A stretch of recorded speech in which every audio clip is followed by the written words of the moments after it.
पढ़ो, यू कहाँ है?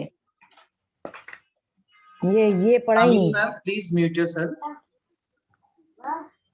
Kamini ma'am is requested to please mute yourself. Thank you, ma'am.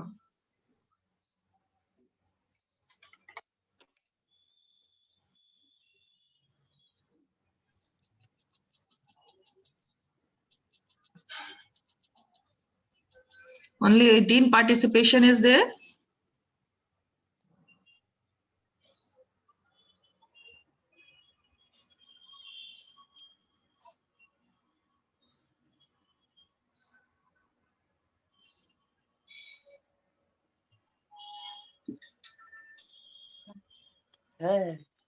Head down करो।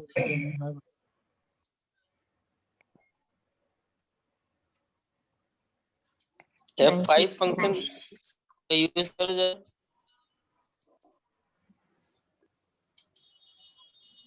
I'm using that. Just a minute. F5 या control plus F5 corner पे है तो सही।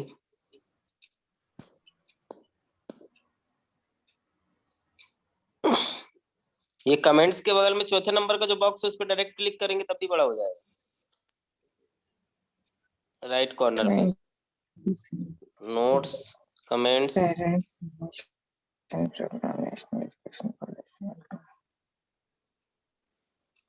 सुनील सर, कौन है? सुनील जी बेटा सबको बोल देना वीडियो ऑन रखे जी क्योंकि रिकॉर्डिंग होगी।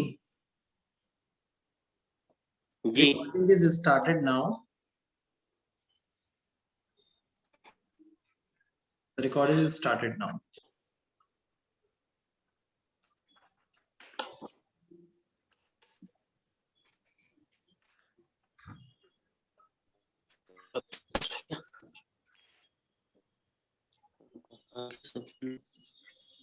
सभी लोग वीडियो कैमरा ऑन रखें। All the participants are requested to please keep your camera on.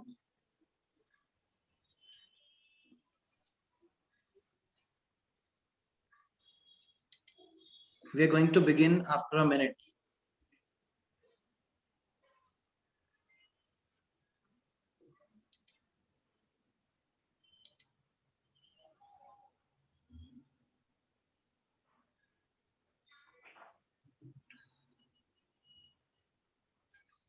Am I visible? Deepak? No, ma'am, I can't see you. Camera is off, I think.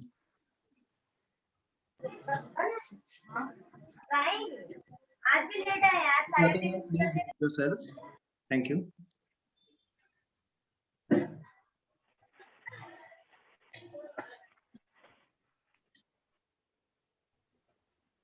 अब दिख रहे? No, ma'am, can't see you. I pinged you, not able to see. Ma'am, if you can rejoin once again, I think it will be there. Okay. Then we can start.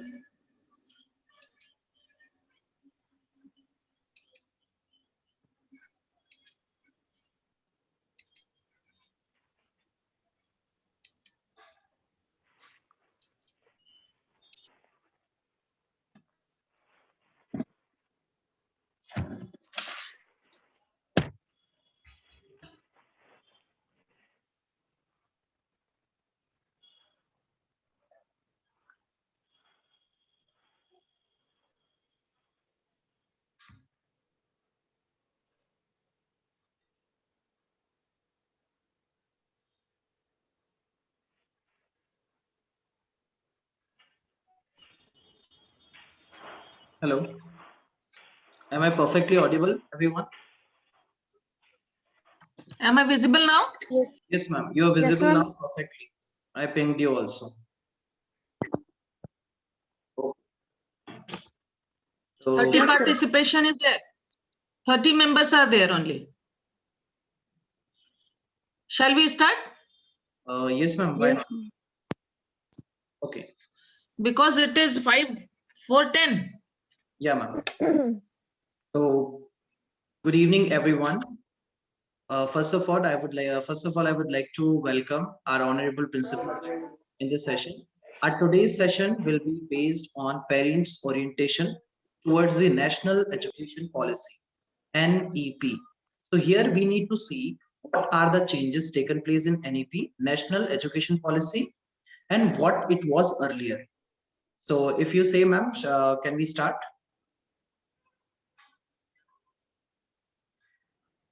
Yes, Okay. go ahead. Little bit of Hindi you can use because our parents are also there Yes, to ma'am. understand this NEP, which is very new and which very soon it is going to implement in all over India. That's why. Okay. Just Sure, ma'am. explain it very thoroughly. Okay, ma'am. Okay. So welcome everyone. हृदय के सकारात्मक स्पंदन के साथ आप सभी का ITV educational academy में स्वागत है। आज का ये जो हमारा सेशन है, इस सेशन में हम नेशनल एजुकेशन पॉलिसी के बारे में बात करने जा रहे हैं। क्या है नेशनल एजुकेशन पॉलिसी? शिक्षा पद्धति में क्या बदलाव आए हैं? तो नेशनल एजुकेशन पॉलिसी की जब हम सबसे पहले बात करने जाएंगे, तो सबसे पहली चीज जो हमें देखनी है वो है ये कि पहले स्ट्रक्चर क्या था और अब स्ट्रक्चर क्या है। सबसे पहले जो हमारा प्रीवियस वन है, पिछला जो है, उसमें क्या था? उसमें था कि बच्चे की जो स्टडी थी वो 12 साल तक देखी जाती थी। अब जो बच्चे की स्टडी है वो 15 साल तक देखी जाएगी। जो पहले का स्ट्रक्चर था, जैसा कि आप मेरी स्क्रीन पे देख सकते हैं, वो है 2 इयर्स से लेकर 10, राइट? सो जब बच्चा जब से पहले उसका जो आंकलन होता था वो होता था जब बच्चा 6 साल से 16 साल का था, लाइक फॉर एग्जांपल क्लास 1 से लेकर क्लास 10 तक। उसके बाद उसे देखा जाता था 11वीं और 12वीं में, जब उसकी एज होती थी 16 से 18 साल। अब जो पैटर्न चेंज हुआ है, उसमें चेंज क्या हुआ है? चेंज हो चुका है, अब बच्चे को 12 साल नहीं, अब बच्चे को 15 साल तक निगरानी में रखा जाएगा। Government will see the student 15 years. इसका मतलब ये नहीं कि बच्चे को हम कॉलेज लेवल तक भी देखेंगे, राइट?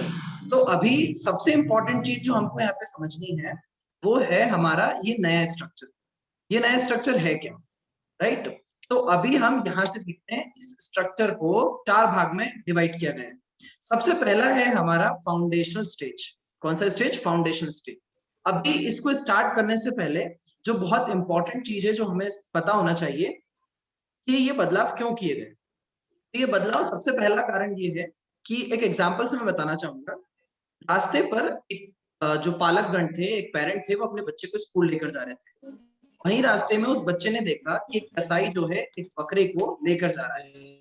तो वो अपने पिताजी से पूछता है कि पिताजी, ये इंसान ऐसा क्यों कर रहा है? ये क्या कर रहा है? इसको खींच कर ले जा रहा है, लेकिन ये बकरा जो है, ये जो वॉट है, ये जो पीछे भाग रही है, ऐसा क्यों हो रहा है? तो पेरेंट, उसके पापा उसको बोलते हैं कि बेटा, ये कसाई है और ये इसको ले जाकर काट देगा और बेच देगा, इसका मांस बिक जाएगा।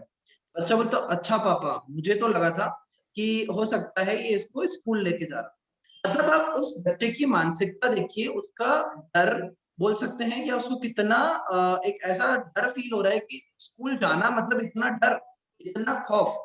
सो new education policy is basically to improve the level of study, study का लेवल और अच्छा हो और जॉयफुल बना सके। जॉयफुल जहाँ की, अभी जब हम फंडामेंटल स्टेज की बात कर रहे हैं तो यहाँ इस तरह की स्टडी होगी प्ले स्कूल, यानी कि अब जो बच्चे की स्टडी होगी वो 5 साल का जो फाउंडेशनल ईयर है, उसमें जब बच्चा 5 साल का होगा, यानी कि प्ले स्कूल, आंगनबाड़ी जब वो जाता है, या वो बाल वाटिका जाता है, या प्री प्राइमरी स्कूल जो हम बोलते हैं, तो अब वो नर्सरी से लेकर जब तक वो 2nd क्लास में आएगा, उसकी जो सारी एक्टिविटीज रहेंगी वो सारी बिना एग्जाम की होंगी। बिना एग्जाम का मतलब ये नहीं कि बिल्कुल भी एक रिटर्न वर्क नहीं होगा। सारी जो स्टडी होंगी वो उसकी एक्टिविटी बेस्ड जॉयफुल तरीके से होंगी, एक्सपीरियंशियल लर्निंग होगी, यानी करके सीखना। फॉर एग्जाम्पल, अगर मुझे बच्चे को सिखाना है कि सन की स्पेलिंग, स्टार की स्पेलिंग, तो मैं उसको सिंपल सा बताऊंगा, बच्चे दिस इज सन, SUN सन। बच्चे खेलेंगे। आप सभी को याद होगा, आप बिल्कुल अगर आप गौर फरमाएं, जब आप छोटे थे, हम जनरली पेंसिल का जो कचरा होता था उसको इकट्ठा करते थे, दूध में डाल के रखते थे कि इससे रबर बन जाएगा। तो वो जो हमारी क्यूरियोसिटी थी, हम क्या सोचते थे कि हम कुछ साइंटिफिक टेम्परामेंट लेके चलते थे उस टाइम। तो इसका मतलब ये है कि साइंटिफिक टेम्परामेंट उस समय भी था, साइंटिफिक टेम्परामेंट इस समय भी है। तो नई जो शिक्षा नीति है वो इसलिए है कि हम चलो कुछ नया करते हैं, कुछ जॉयफुल करते हैं, और शिक्षा यानी कि लर्निंग पावर जो है बच्चे का, वो कभी बहुत ज्यादा इंक्रीज हो पाएगा जब वो खुश होगा, क्योंकि जब खुश होकर हम चीज करते हैं उसमें हमारा लर्निंग पावर इनहांस होता है। अब एक और चीज जो है मुझे ऐड करना है वो ये है हमारी, कि जब बच्चा बहुत खुश होगा और जब वो करके देखेगा, राइट, जब हम कोई एक्टिविटी करके देखते हैं तो हम उसको भूलते नहीं। ये बात हो गई हमारी 5 साल तक की, यानी कि प्री प्राइमरी से लेकर बच्चा 2nd क्लास तक आ गया, उसने कोई एग्जाम नहीं दी लेकिन उसने बहुत सारा कुछ लर्न किया, राइट। तो यहाँ पे जो ये हमारा फाउंडेशन ईयर है, यहाँ पे उसके सारे बेसिक कंसेप्ट क्लियर होंगे। अब इसमें teachers as well as students का अपना अलग अलग ट्रेनिंग रहेगा, टीचर्स का भी एक्टिविटी प्रोग्राम ट्रेनिंग रहेगा, that will be taken by NCERT. अब हम आ जाते हैं क्लास, अब हमारे जो नेक्स्ट ये है 5:3:3:4, यानी शुरू के 5 साल उसका फाउंडेशन स्टेज होगा। उसके बाद जो उसका तीसरा आगे वाले 3 साल उसमें वो क्या रहेगा, क्लास 3rd से लेकर क्लास 5 तक रहेगा। Teachers are requested to please mute yourself, and many of our parents are also there, so it's requested to please mute yourself. Thank you so much. Now अब हम बात करने वाले हैं प्रिपरेटरी। सो प्रिपरेटरी जो हमारा पार्ट है, यहाँ बच्चा रहेगा क्लास 3 से लेके क्लास 5 तक, और अब उसकी एज क्या होगी, 8 से लेके 11 वर्ष। और जो हमारा फाउंडेशन स्टेज था उसमें उसकी एज क्या थी, 3 से 6। तो अब जो बेसिक चेंज है, गवर्नमेंट क्या देखेगी, बच्चा जब से स्कूल में एडमिट हुआ है, यानी कि नर्सरी से लेकर तो जब तक वो क्लास 2nd तक आएगा तब तक। अभी जब हम प्रिपरेटरी की बात करें तो यहाँ पे क्या है, क्लास 3rd से लेके क्लास 5th, और यहाँ पे बच्चे की एज क्या होगी, बच्चे की एज होगी 8 से लेके 11 तक। अभी जो हमारा प्रिपरेटरी पार्ट है इसमें होगा क्या, इसमें बच्चों को एक्टिविटी के बेस एक्टिविटी करवाई जाएंगी, एक्टिविटी प्लस हमारी स्टडी, तो दोनों को कंबाइन करके बच्चे की जो लर्निंग है उसको एक्सपीरियंशियल लर्निंग बनाई जाएगी, ताकि अब बच्चा जो है वो क्या होगा, मानसिक तौर से अच्छे से उसको सारी चीजें समझ में आने लगेगी, कि मुझे उसके बेसिक फंडे जो है वो क्लियर होंगे। क्योंकि जब हम कोई चीज करते हैं उस चीज को करने के बाद हम अगर सीख रहे हैं तो वो जो लर्निंग है वो हमारी बहुत लॉन्ग लास्टिंग होती है। तो अगर मैं यहाँ पे बात करूं, लाइक जब हम थर्ड हमारे जो प्रिपरेटरी पार्ट की बात कर रहे हैं, तो प्रिपरेटरी पार्ट में क्या है, लाइक यहाँ पे हमारे पास में ऑप्शंस रहेंगे लोकल लैंग्वेज सीखने के, like Marathi, like Bengali. Okay, अब एक एग्जांपल लेते हैं हम चाइना का। चाइना में ये रूल नहीं है कि आप दूसरी कोई लैंग्वेज सीखो, वहां के लोगों को सिर्फ चाइनीज लैंग्वेज ही अलाउ है। लेकिन सी इन इंडिया हमारे यहाँ के हर छोटा से छोटा व्यक्ति इंग्लिश बोल लेता है, फिर वो टूटी फूटी हो या फिर परफेक्ट हो। इसलिए बाहर के बहुत से देशों में इंडिया के बहुत से लोग हैं जो कि जॉब कर रहे हैं। तो ये एक प्लस पॉइंट रहेगा कि होता क्या है, बच्चे की अगर लैंग्वेज मराठी है या फिर बंगाली है तो उसका लर्निंग पावर उसमें बहुत अच्छा हो सकता है। अब ये जरूरी नहीं कि इट डिपेंड्स ऑन स्कूल कि वो आपको मराठी में अलाउ करें या फिर इंग्लिश में करें, क्योंकि बहुत हद तक English play a very very important role. अब हम बात करेंगे मिडिल स्टेज। तो मिडिल स्टेज क्यों है, ये अगेन 3 साल का है, जिसके अंदर बच्चे की एज रहेगी 11 वर्ष से लेकर 14 वर्ष की। अब यहाँ जो बच्चे की क्लास होगी वो होगी 6th, 7th और 8th। कौन सी क्लास रहेगी, 6th, 7th और 8th। यहाँ पर क्या होगा, अब चीजों को यहाँ पे थोड़ा सा मॉडिफाई किया जाएगा। बेसिक जो हमारा प्रिंसिपल है वो तो है हमारा experiential learning, learning by doing. इस स्टेज में बच्चे को जब हमारा 3rd से ही बच्चा अब लिखना स्टार्ट कर दिया है, जब बच्चा क्लास 6, 7, 8, तो यहाँ पे उसका साइंटिफिक टेम्परामेंट चेक किया जाएगा, हैंड ऑन हैंड एक्टिविटीज होंगी। फॉर एग्जाम्पल अगर मैं मैथ्स की सिंपल सी एक्टिविटी की बात करूं कि हमको स्क्वायर का एरिया निकालना है, क्लास में फर्श है, बच्चे को एक्टिविटी दी गई, इसको मेजर करो, इसका एरिया निकालो। दो हमारा जो स्क्वायर्स हैं, लाइक हमारा जो 2 टाइल्स हैं, उन दोनों को कंबाइन करके बोला चलो रेक्टेंगल का एरिया निकालो, इसका पैरामीटर निकालो। सो बेसिकली इस न्यू एनईपी जो है हमारा नई शिक्षा प्रणाली, इसका मतलब ये है कि हमें बच्चों को जो लर्निंग है उसको जॉयफुल बनानी है, इंटरेस्टिंग बनानी है, ताकि उनका इंटरेस्ट रहे और वो बहुत आगे बढ़ सके। बोरिंग या इस तरह की जो चीजें होती हैं जिससे बच्चे फ्रस्ट्रेट होते हैं, ये सब ना हो। अब हम आते हैं लास्ट वाले पे, लाइक हमारा जो लास्ट है वो है सेकेंडरी स्टेज। सेकेंडरी स्टेज 4 साल का होगा, इसमें बच्चा 9th 10th 11th और 12th में होगा। इसमें बच्चे की एज होगी 14 ईयर्स से लेकर 18 ईयर्स तक। अभी यहाँ बहुत इंपॉर्टेंट चीज जो हमारी देखने वाली है वो है कि जब बच्चा इस स्टेज में आएगा तो इस स्टेज में बच्चा स्ट्रीम वाइज जो हम पहले डिवाइड कर देते थे 11th 12th में, अब स्ट्रीम का कोई रोल नहीं रहेगा। अब बच्चा चाहे तो बायोलॉजी, मैथ्स या फिर ज्योग्राफी, ये सारे सब्जेक्ट साथ में ले सकता है। अपने हिसाब से मल्टीपल सब्जेक्ट्स को वो एक साथ ले सकता है।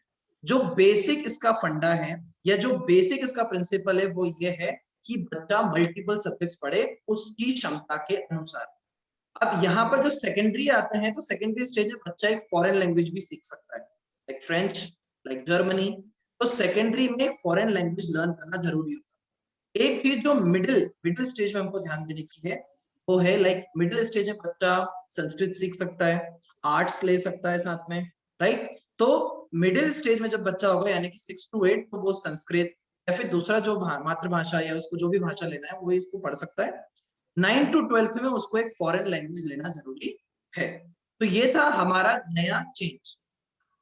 अभी हम अगर बात करने जाए इस पे, just a second, I just wanted 1 minute। Meanwhile अगर आपके कोई क्वेश्चंस हो तो आप बिल्कुल रेज कर सकते हैं। Okay, let's come on the next slide. Okay, अभी नेक्स्ट स्लाइड सेम जो मैं बता रहा था कि पहला एग्जिस्टिंग स्ट्रक्चर क्या था, अभी हमारा न्यू एकेडमिक स्ट्रक्चर क्या है। तो एक शॉर्ट में देखिए, एक बार रिवाइज कर लेते हैं। हमारा शुरू का जो समय होगा वो होगा फाउंडेशनल स्टेज, जो 5 साल का होगा, जिसमें मल्टीपल एक्टिविटीज होगी, एक्टिविटी बेस्ड लर्निंग होगी। फिर 3 साल का जो पीरियड है जो कि हमारा प्रिपरेटरी पार्ट है, इसमें बच्चा जो है वो क्या सीखेगा, प्ले करेगा, डिस्कवर करेगा चीजों को, क्लासरूम लर्निंग बहुत इंटरेक्टिव होगी। जो मिडिल स्टेज है उसमें एक्सपीरियंशियल लर्निंग होगी, science, maths, arts, social science, even humanities, और एक लैंग्वेज सीखेगा लाइक मराठी, बंगाली एक्सेट्रा। जब हम सेकेंडरी स्टेज की बात करेंगे तो ये एक मल्टी डिसिप्लिनरी स्टडी हो गई है, क्योंकि स्ट्रीम वाला जो कंसेप्ट था, अब बच्चा जो पहले कॉमर्स या साइंस का कहलाता था या ह्यूमैनिटीज का कहलाता था, अब वो ऐसा कुछ भी नहीं होगा। अब बच्चा चाहे तो biology plus maths plus geography etcetera ये सब्जेक्ट कॉम्बिनेशन ले सकते हैं, जैसा कि दूसरी कंट्रीज में होता है, इसको हम बोलते हैं लिबरल एजुकेशन। तो अब ये एजुकेशन पॉसिबल होगी इंडिया में भी। Most probably by 2022 it will be implemented, और if covid situation is under control it will be implemented soon. तो ये था हमारा न्यू एकेडमिक स्ट्रक्चर। अब ये तो बात हो गई हमारी स्कूल की। जब हम कॉलेज लेवल पे आएंगे, लाइक बच्चा जब पहले उसकी स्टडीज होती थी तो बच्चा साइंस मैथ्स का होता था, तो अगर बच्चा बायो का है तो बीएससी, बीए या फिर बीकॉम मैथ्स का होगा। अब क्या चेंज हो चुका है, जब फर्स्ट ईयर होगा बच्चा कॉलेज जाएगा तो उसको 4 साल पढ़ना पड़ेगा, सर्टिफिकेट कोर्स। तो सबसे पहले साल में उसका कोर्स कौन सा होगा, सर्टिफिकेट कोर्स। तो उसको मिलेगा सर्टिफिकेट कि आप जब कॉलेज का फर्स्ट ईयर आपने पास किया है तो आप ग्रेजुएशन, आप you will get the certificate of graduation. Second year में मिलेगा आपको डिप्लोमा, थर्ड ईयर में मिलेगी आपको डिग्री, और fourth year you will have to for research. अब एक बहुत इंपॉर्टेंट चीज यहाँ पे री एंट्री इन लोगों ने की है, तो वो क्या है, अगर आप फर्स्ट ईयर पढ़ने के बाद किसी कारणवश आप नहीं पढ़ पाए तो आप फिर से, जब आप लाइक फॉर एग्जांपल आपने कहीं जॉब की, उसके बाद आपके पास पैसे आए, आप फिर से ज्वाइन कर सकते हैं कॉलेज। तो आपके पास प्रूफ क्या है कि आपके पास सर्टिफिकेट है फर्स्ट ईयर का, फिर डिप्लोमा का। जब आप थर्ड ईयर कर लेते हैं और हो सकता है आपको प्रिपरेशन करना है आईएएस की वगैरह वगैरह एक्सेट्रा, तो आप जब थर्ड ईयर कंप्लीट करके प्रिपरेशन करने के बाद आप सोचो नहीं मुझे रिसर्च में जाना चाहिए, so you can move ahead for that also.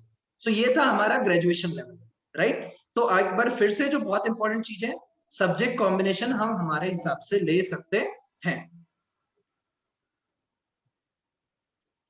तो let's move on the next. अब हम बात करते हैं पोस्ट ग्रेजुएशन कि पोस्ट ग्रेजुएशन क्या है। So when I am talking about post graduation, अब पोस्ट ग्रेजुएशन सिर्फ 1 या फिर 2 साल का होगा। जैसे पहले पीजी में क्या होता था, लाइक अगर फिजिकल एजुकेशन वाला है तो एमपीएड, एमए, एमकॉम, अगर साइंस वाला है तो एमएससी। लेकिन अब जो प्रोग्राम हो गया है वो हो, अगर आप after post graduation if you want to go for PhD, so it will be of 4 years. कितने साल का होगा, 4 इयर्स। फिर जो था अब वो डिलीटेड हो गया, हटा दिया। नहीं है। एक और इंपॉर्टेंट चीज, अगर आपने, let me come to the previous slide, अगर आपने 3rd ईयर तक पढ़ा है, लाइक आपने 3rd ईयर डिग्री ली, तो आपका जो पोस्ट ग्रेजुएशन होगा वो होगा 1 साल का। लेकिन अगर आपने 2nd ईयर डिप्लोमा के बाद या स्टडी छोड़ दी है, तो अब आपको जो पोस्ट ग्रेजुएशन है वो 2 साल का करना होगा। This was all about the new thing. If any question please raise. I want our principal ma'am to enlighten us. Yes, new education policy NEP, ये एक तो एज ग्रुप को जो पहले था उसमें कोई बहुत ज्यादा इन्होंने चेंजेस तो नहीं किए हैं, क्योंकि 3 इयर्स पहले भी था, बच्चा नर्सरी में आ रहा था, nursery LKG UKG and 1st 2nd foundation इसको बोल रहे हैं, पर फाउंडेशन बच्चे का एक्चुअली बन रहा है, अगर देखा जाए, आप ध्यान से अगर देखें, फाउंडेशन और प्री प्राइमरी इन दोनों को मिला के बच्चे की नींव जो मजबूत हो रही है, बच्चा लिखना पढ़ना जानना सब कुछ समझना सारी चीजें जो सीख रहा है, वो एक एज जो है 11 इयर्स तक जाके जब पहुंचता है तब वो बच्चे को, और इस चीज में उन्होंने मातृभाषा पे, मदर टंग पे बहुत ज्यादा जोर दिया है। जो मातृभाषा ओरिएंटेड स्टेट्स हैं, जैसे गुजरात में गुजराती अगर बोला जाए, महाराष्ट्र में मराठी बोला जाए, या फिर असम में असमिया, पंजाब में पंजाबी लैंग्वेज, ये जो इस तरह के लैंग्वेज ओरिएंटेड जो स्टेट्स हैं, हमारे मध्य प्रदेश को छोड़ दीजिए, मध्य प्रदेश में तो इस तरह सभी तरह के लोग बसे हुए हैं, तो इसमें वो संस्कृत को प्राथमिकता देंगे एक 3rd लैंग्वेज के तौर पे। अदरवाइज वो 8 तक उनका जो मानना है कि संस्कृत इस तरह के स्टेट्स के लिए बहुत अच्छा रहेगा, और बाकी जो स्टेट्स हैं जिसमें कोई लैंग्वेज को प्राथमिकता दी जाती है मदर टंग को, वो मदर टंग में बच्चा पढ़ के आराम से आगे बढ़ सकता है। और as a global language English तो सभी के पास है, हिंदी और इंग्लिश, वन इज राष्ट्रीय लैंग्वेज, एक जो है आपका आपकी राष्ट्रीय भाषा हो गई हिंदी, उस भाषा को आपको पढ़ना ही है। ग्लोबल लैंग्वेज जो फॉरेन लैंग्वेज अभी दीपक ने जिक्र किया यहाँ पर बोला, तो फॉरेन लैंग्वेज के तौर पे आपके पास इंग्लिश है, और मदर टंग को प्राथमिकता दी जा रही है। हर व्यक्ति अपने मदर टंग में पढ़ाई कर सकता है, क्योंकि मदर टंग एक ऐसी चीज है जिसमें आप किसी भी विषय को बहुत अच्छे से समझ सकते हैं। तो जो ऐसे स्टेट्स हैं जिसमें मदर टंग के टीचर्स भी उनको मिल जाएंगे, और बच्चा मदर टंग में अपना आगे बढ़ सकता है। और 9th 10th 11th 12th को उन्होंने एक साथ लिया है, और जो वो इंट्रोड्यूस करना चाहते हैं वो 9th ऑनवर्ड से सब्जेक्ट सिलेक्शन को इंट्रोड्यूस कर रहे हैं। एक जो बात यहाँ छूट रही थी दीपक की, वो मैं कहना चाहूंगी कि 9th से ही सब्जेक्ट सिलेक्शन है। अब पहले जो ये था 11th में आके सब्जेक्ट सिलेक्ट करना होता था। Am I audible? Yes ma'am, perfect. Yes, ma'am. Yes, ma'am. पहले जो सब्जेक्ट सिलेक्शन था, पहले जो सब्जेक्ट सिलेक्शन हम लोग कर रहे थे, हमारे बच्चे कर रहे थे, वो 11th में आके कर रहे थे, और अब 11th में नहीं, वो 9th में हो जाएगा। बच्चा जो पढ़ेगा वो 9th से लेके 12th तक 4 साल उसको एक सब्जेक्ट में मास्टरी, मतलब 12th के बाद एक तो स्किल बेस्ड सब्जेक्ट्स बहुत सारे हो जाएंगे इसमें, क्योंकि स्किल बेस्ड सब्जेक्ट्स को वो जोड़ रहे हैं 9th ऑनवर्ड्स ही। बच्चा पहले भी ले सकता है, जैसे कॉस्ट अकाउंटिंग है ना, इस तरह के टैक्सेशन पढ़ना है बच्चे को, तो आगे बढ़ना है, वो 4 साल में उसमें एक अच्छी उसको मजबूत पकड़ बन जाती है। और पकड़ बन जाने से क्या होता है, वो उसको आगे एक जो जॉब मार्केट में अगर वो जाता है तो वहां की जो रिक्वायरमेंट है उसको फुलफिल कर सकता है, उसमें आगे बढ़ सकता है। इस तरह की चीजें भी बहुत ज्यादा, उसको जरूरी नहीं कि एजुकेशन के लिए डिग्री कोर्स या डिप्लोमा कोर्स या सर्टिफिकेट कोर्स करने की आवश्यकता पड़ेगी, उसको स्कूल लेवल पे ही इतना मजबूत प्रदान कर दिया जाएगा। एनईपी के तहत जो बोला जा रहा है कि नेशनल एजुकेशन पॉलिसी में जो अमेंडमेंट्स किए गए हैं, उस अमेंडमेंट से बच्चे की मजबूती 12 तक आते आते बहुत अधिक हो जाएगी। इसीलिए हम चाहते हैं कि हमारे पेरेंट्स, हमारे टीचर्स, हमारे सभी लोगों को ये नेशनल एजुकेशन पॉलिसी को बहुत अच्छे से समझना पड़ेगा, तभी वो हम पूरी तरह से अपने लेवल पे, स्कूल के लेवल पे, समाज के लेवल पे उसको इंट्रोड्यूस करके इसके अधिक से अधिक हम लाभ ले पाएंगे। आप लोग की कोई क्वेरी हो, किसी तरह की मिसअंडरस्टैंडिंग हो, कोई कंफ्यूजन हो, you can answer, you can question any query so that we can answer your questions. Is there any query? Ma'am ये पॉलिसी कब तक इम्प्लीमेंट हो? 2023 2023, अभी 2021 में आप लोग हैं, ये मान लीजिए 23 तक ये टोटली इम्प्लीमेंट हो जाएगा। तब तक आंचल जी 12th करके आप निकल चुके होंगे। पर आपको कॉलेज लेवल में इसका बेनिफिट मिलेगा, यस मैम। कॉलेज लेवल में जरूर बेनिफिट मिलेगा, पर स्कूल लेवल पे ये 23 तक पूरी तरह से इम्प्लीमेंट होना शुरू हो जाएगा। इस साल कोरोना की वजह से पूरी तरह से नहीं हो पाया, ये इस सेशन से होना शुरू होगा, तो इसका रिजल्ट जो है हमारे 23 तक जाके आना शुरू हो जाएंगे, टोटल इम्प्लीमेंटेशन हो जाएगा। और कौन है? मैम सत्येंद्र। हाँ सत्येंद्र। मैम मैं ये पूछ रहा था कि इस साल में 9th में आऊंगा, तो आपने जो बोला कि 9th क्लास में हम जो चाहे वो सब्जेक्ट ले सकते हैं, तो मतलब जो 12th में 11th में हमको जो लेना रहता था वो ले सकते हैं ना? मतलब अभी 9th उसकी में नहीं, इस साल 9th में नहीं, इस साल वो सिचुएशन उन्होंने नहीं दी है। 2023 नेक्स्ट सेशन से आएगा, आप 10th कर चुके होंगे तब तक। Yes ma'am, yes ma'am. Okay implementation 2023 में होगा इसका। Okay ma'am, okay okay. Okay? Yes Anybody ma'am. else?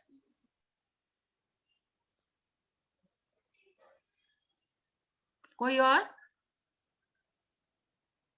Any teacher? Yes, Deepak? I think no one is there, ma'am.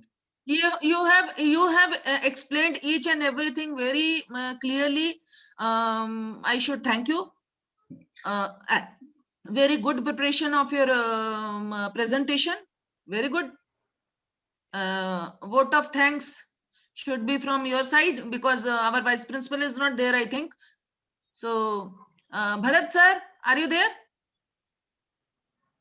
Bharat, Ratren, Sunil? Nobody is there? Ma'am.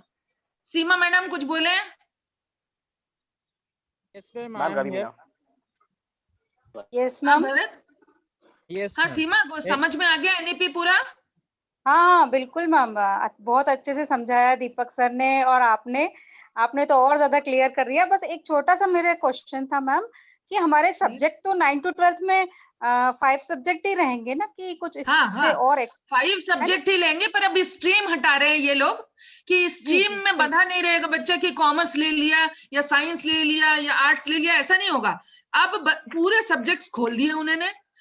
Sociology के साथ बच्चा chemistry ले सकता है। Okay okay okay ma'am. बात समझ में आ गई मैं जो बोलना बिल्कुल, चाह रही हूँ? ऐसा नहीं है कि फिजिक्स के साथ बच्चा अकाउंट्स नहीं पढ़ सकता, ये नहीं होगा। ये नहीं होगा। हाँ, वो उसकी इच्छा के हाँ, ऊपर ये है कि नहीं यदि वो होगा। लेना चाहे तो बच्चा ले अपने सकता है। अपने अपने इच्छा के हिसाब से वो सब्जेक्ट लेगा, अपने इच्छा के हिसाब से वो अपनी मास्टरी करेगा अपने सब्जेक्ट पे, जिसपे उसको इंटरेस्ट होगा बच्चे को। तो टीचर को भी मेंटली उस ढंग से प्रिपेयर होना पड़ेगा कि नहीं, हमें बच्चों को, क्योंकि हम लोगों ने पढ़ाई उस ढंग से करी है स्ट्रीम वाइज, अब बच्चों को स्ट्रीम हटाना है तो हमको उस ढंग की पढ़ाई उनको देनी पड़ेगी, है ना? Yes ma'am. जी ma'am. Okay, thank you, Seema. Yes, Pooja, is there any question? No ma'am. Good afternoon ma'am. Good evening ma'am. Good evening. हाँ मैम, नहीं कोई प्रॉब्लम नहीं, बहुत अच्छी तरीके से दीपक सर ने उसको समझाया, और मैडम ऐसा कोई कंफ्यूजन नहीं है, पूरी क्लियरिटी नहीं है। है कि किस तरीके से अब अपन को मैम 2023 से उसको परस्यू करना है और इम्प्लीमेंटेशन में लाना है, बस कोई Yes. दिक्कत नहीं, एकदम बढ़िया। ठीक है, थैंक यू मैम। ठीक। Okay, welcome. Anybody else? Any student? Any parent? Bharat?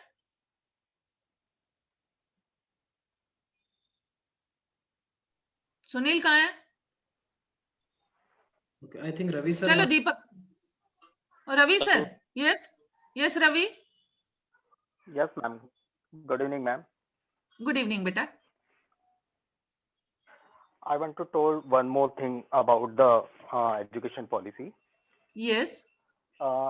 Ma'am actually इसमें एक कुछ रिफॉर्म्स ऐसा है कि अगर हमारे कोई बच्चे टीचिंग फील्ड में आगे जाना चाहते हैं, हाँ। तो जो टीचिंग के लिए कंपलसरी एक डिग्री होता है बीएड, तो अब उन्होंने रिफॉर्म्स करके बीएड जो है वो 4 ईयर का कर दिया है। Yes. तो उसमें ऐसा है कि उनका graduation as well as BEd, जो कि बीएड अभी 2 ईयर का होता था ग्रेजुएशन के बाद, हाँ। तो बच्चा आफ्टर 12th बीएड 4 ईयर का कंप्लीट करके टीचिंग के लिए एलिजिबल हो जाता है हाँ अकॉर्डिंग टू न्यू पॉलिसी। हाँ तो थोड़ा सा अगर टीचिंग फील्ड में कोई बच्चा जाना चाहता है तो उसके लिए काफी बेनिफिशियल है। बिल्कुल बेनिफिशियल है और वो चाहते हैं अच्छे से अच्छे टीचर्स निकलें, बट इन्होंने बीच बराबर। बीच में जो सर्टिफिकेट कोर्सेज और दे दिए हैं ना, जैसे आप नीट का बोल दें या सीटीईटी बोल दें, ये सब कॉम्पिटिटिव एग्जाम्स दे दिए जिससे टीचर अपने आप का कहीं ना कहीं इवैल्यूएशन करके आगे बढ़े। Correct correct. ठीक है? Yes ma'am, thank you. हाँ यस मिताली। नो मैम, सब बहुत अच्छे से समझ में आ गया, आपने और दीपक सर ने बहुत अच्छे से समझाया। बस इसमें यह है मैम, तो अब अपन एक सिंगल क्लासरूम में नहीं बैठ पाएंगे, बच्चा घूम घूम के पूरा उसका जो सब्जेक्ट रहेगा वो उस क्लासरूम में पहुंचेगा, अपनी क्लास Yes. लेगा और लेकर के वो एक जगह फिर बाद में आएगा। मैंने टीचर उसका फिक्स होगी। क्लासरूम, यस मैम, हाँ टीचर डिपार्टमेंट फिक्स होगी, होगा। टीचर की क्लास फिक्स होगी। हाँ बच्चे हाँ, घूमेंगे अलग अलग रूम्स में, डिस्ट्रीब्यूट हो जाएंगे। सब्जेक्ट वाइज, यस मैम, हाँ सब्जेक्ट ma'am. वाइज बच्चे वहां चले जाए, है ना? यस ये फॉरेन Yes, कल्चर है, ma'am. वहां यही होता है। इवन ये भी हो Yes, सकता है लॉन्ग रन में कि बच्चे की ज्योग्राफी क्लास शाम को हो रही तो बच्चा शाम को पढ़ रहा है, यस मैम, सुबह टाइम टेबल में उसका एडजस्टमेंट नहीं हो पा रहा है, तो बच्चे को शाम को मैडम ने उसको टाइमिंग दे दी 5 से 6 पढ़ाएंगे, भैया ठीक है 5 से 6 हम पढ़ाएंगे। यस मैम, वो और अब अमेरिकन जीवन में ये मान के चलिए ऑफलाइन ऑनलाइन दोनों चलेंगी साइमल्टेनियस। यस मैम, ये आदतें रखनी पड़ेंगी हमको, है ना? Yes ma'am, yes ma'am, okay ma'am, Yes, thanks Deepak. Ma'am. Time is supposed Welcome. to be over. We have 2 to 3 minutes. So shall we wind up? Yes. So from the bottom of my heart and on the behalf of ITV Educational Academy, we thank you each of you, all the participants, for taking initiative and to understand the things and giving your precious time. Thank you so much, everyone. Thank you, sir. Thank you so much. Thank you, Deepak. Thank you, ma'am. Thank you. Thank you, sir. Thank you, ma'am. Thank you, ma'am. Thank you, Principal Ma'am. Thank you, Deepak sir. Thank you. Thank you, beta. Thank you, ma'am. Thank you ma'am. Thank you, Deepak sir. Thank you ma'am. Thank you, Deepak sir, मेरी आवाज नहीं आ रही क्या? Hello, आ रही है अब आ रही आइए है। सुनील, अब आइए। Thank you, ma'am. मैं आपसे बोल रहा था। नहीं आ गई, अब आ गई। पहले नहीं आ रही थी हाँ, तुम्हारी मुझे भी आ आवाज। रही है। आ रही है शैलजा, तुम्हारी भी आ रही। मेरी भी आ रही है ना मैम। हाँ मैम, मैं अच्छी लग रही Thank you, ma'am. Thank you, अरे sir. ये रिकॉर्ड मत करना भरत।